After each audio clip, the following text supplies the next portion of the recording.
തിരുവമ്പാടിക്ക് പിന്നാലെ മുക്കം നഗരസഭയിലെ അഗസ്ത്യമൊഴി പെരുമ്പടപ്പ് പ്രദേശങ്ങളിലും ആഫ്രിക്കൻ ഒച്ചിന്റെ ശല്യം രൂക്ഷമാവുന്നു. ഈ ഭാഗത്ത് വീടുകളിലും പറമ്പുകളിലും നിറഞ്ഞ ആഫ്രിക്കൻ ഒച്ചുകളെ കൊണ്ട് പൊറുതിമുട്ടുകയാണ് കുറെ കുടുംബങ്ങൾ.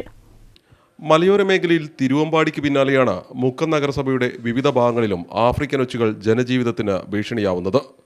അഗസ്ത്യമൊഴി പെരുമ്പടപ്പ് പ്രദേശത്തെ വീടുകളിലും പറമ്പുകളിലുമാണ് വ്യാപകമായ തോതിൽ ആഫ്രിക്കൻ ഒച്ചുകൾ ശല്യമായി മാറുന്നത്. ആഫ്രിക്കൻ ഒച്ചുകളുടെ ഭയങ്കര ബുദ്ധിമുട്ടുണ്ട്.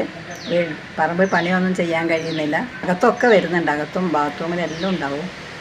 എന്താ ചെയ്യാന്നറിയില്ല. എന്തെങ്കിലും ഒരു പരിഹാരം ചെയ്യണമെന്നറിയാം. ഓരോ വീടിന്റെ പരിസരത്തും നിത്യേന പെരുകിക്കൊണ്ടിരിക്കുകയാണ് ഇവ. ഓരോ ഭാഗത്തും നോക്കിയാൽ 10-60 എണ്ണത്തിനോ ഒന്നിച്ചിങ്ങനെ ശരിക്കും ഡസ്റ്റ്ബിൻ വെച്ച് ഞാൻ പിടിച്ചിട്ട് അത് ബക്കറ്റിൽ ഉപ്പിട്ട് അതിൽ വെക്കുകയാണ്. ഓരോ ബക്കറ്റ് ഫുള്ളാകുമ്പോൾ അത് കൊണ്ടുപോയിട്ട് കുഴിച്ച് കഴിഞ്ഞ് മൂടുകയാണ്. അപ്പോൾ ശരിക്കും ഒരു 2-3 ദിവസം കൊണ്ട് ഒരു ബക്കറ്റ് സാധനം നമുക്ക് എൻ്റെ ഈ പരിസരത്ത് കിട്ടുന്നുണ്ട്. അത് ചുറ്റുവട്ടത്തുള്ള എല്ലാ വീടുകളിലും ഉണ്ട്. അപ്പോൾ ഈ സാധനത്തിൻ്റെ ശല്യം രൂക്ഷമാണെന്നുള്ളത് ശരിക്കും അതിൽ മനസ്സിലാക്കാം.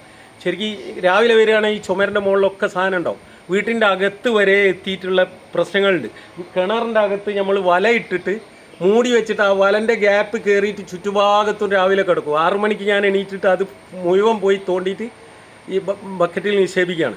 അപ്പോൾ ഇതാണെങ്കിൽ രൂക്ഷമായ ഒരു ഗന്ധമാണ് പിന്നെ വരുന്നത്. മെല്ലെ കൊണ്ടുപോയിട്ട് നമ്മൾ കുഴിച്ച് മൂടുകയാണ്. കൃഷിയിടങ്ങളിൽ വൻതോതിൽ വ്യാപിച്ചിരിക്കുന്ന ആഫ്രിക്കൻ ഒച്ചുകൾ വാഴ മുതൽ വലിയ മരങ്ങൾ വരെ നശിപ്പിക്കുകയാണെന്ന് കർഷക തൊഴിലാളികളും പറയുന്നു. ഈ ആഫ്രിക്കൻ ഒച്ചിനെ കൊണ്ട് ഭയങ്കര ശല്യമാണ്. സാധാരണ ഈ വാഴ വരെ നശിപ്പിക്കുക, തെങ്ങിൻ്റെ മുകളിൽ കയറുക, വീടിൻ്റെ ചുമരിൻ്റെ മുകളിൽ കയറുക, ഷർട്ട് കയറി വരിക. അതുപോലെ ചവിട്ടിയാൽ കാല് മുറിയും. അതിന്റെ ചില്ലുകൊണ്ട് കാലും കയറും. ഭയങ്കര ശ്രദ്ധിക്കണോട്ട് കാലുമ കയറുന്നത് അത്ര അപകടമുള്ള കാര്യമാണ്. ഇത് ഏത് മരത്തുമ്മ കയറുന്നോ ആ മരത്തിന്ന് നശിപ്പിക്കും. അത്ര മരമായ സാധനം ഇത് പെറ്റ പെരുവി സാധനം. ആഫ്രിക്കൻ ഒച്ചുകളുടെ ശല്യം രൂക്ഷമായതോടെ നഗരസഭ ആരോഗ്യ വിഭാഗത്തെയും മറ്റും വിവരം അറിയിച്ചെങ്കിലും അവർ തിരിഞ്ഞു നോക്കുന്നില്ല എന്ന പരാതിയിലാണ് നാട്ടുകാർ. ഇങ്ങനെ ഒരു സംഗതി ഉണ്ട് എന്ന് പറഞ്ഞപ്പോൾ പിന്നെ അവർ പറഞ്ഞത് എന്താണെന്ന് വെച്ചാൽ അതിൻ്റെ കളറും രൂപവും ഭാവവും ഒക്കെ ചോദിച്ച്, അപ്പോൾ വലിയ തൊണ്ട് പോലത്തെ സാധനമാണോ എന്നൊക്കെ ചോദിച്ച്. അപ്പോൾ സംഗതി ഓക്കെയാണ്, അത് ആഫ്രിക്കൻ ഒച്ചാണ്. അപ്പോൾ ഞങ്ങൾ അതിനെ പറ്റി ഒന്ന് മനസ്സിലാക്കട്ടെ, ഞങ്ങൾ വന്ന് നോക്കാം എന്ന് പറഞ്ഞ് പിന്നീട് 1 മാസത്തിന് അടുത്തായി ഇപ്പോൾ ഞാൻ പറഞ്ഞിട്ട് ഇതുവരെ ഒരാൾ വന്ന് നോക്കി അതിനെപ്പറ്റി വിളിച്ച് എന്തായി എന്നുള്ള ഒരു അന്വേഷണം നടത്തുകയോ ചെയ്തില്ല. അപ്പോൾ ഇതിന് ശരിക്കും അവർ എൻ്റെ അടുത്ത് ഇവിടെ നാട്ടിലുള്ള പല ആളുകളും അവിടെ മരുന്നടിക്കുന്ന സംവിധാനങ്ങളുണ്ട് എന്നൊക്കെ പറഞ്ഞിട്ടാണ് ഞാൻ അങ്ങനെ ബന്ധപ്പെട്ട് നോക്കി. പക്ഷേ മുനിസിപ്പാലിറ്റീൻ്റെ ഭാഗത്തുനിന്ന് അങ്ങനെയുള്ള യാതൊരു പ്രതികരണവും പിന്നീട് ഞാൻ കണ്ടിട്ടില്ല. ലോകത്തിലെ ഏറെ അപകടകാരികളായ ജീവികളിലൊന്നായ ആഫ്രിക്കൻ ഒച്ച് മസ്തിഷ്ക ജ്വരമടക്കമുള്ള രോഗങ്ങളുടെ വാഹകർ കൂടിയാണ്.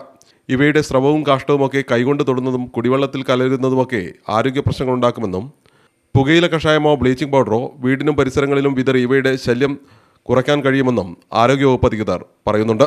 ഏതായാലും ജനജീവിതത്തെ ബാധിക്കുന്ന രീതിയിൽ ഇവ വലിയ ശല്യമാവുന്ന സാഹചര്യത്തിൽ അധികൃതരുടെ അടിയന്തര ഇടപെടൽ വേണമെന്നാണ് നാട്ടുകാരുടെ ആവശ്യം. CTV പ്രാദേശിക വാർത്ത, മുക്കം.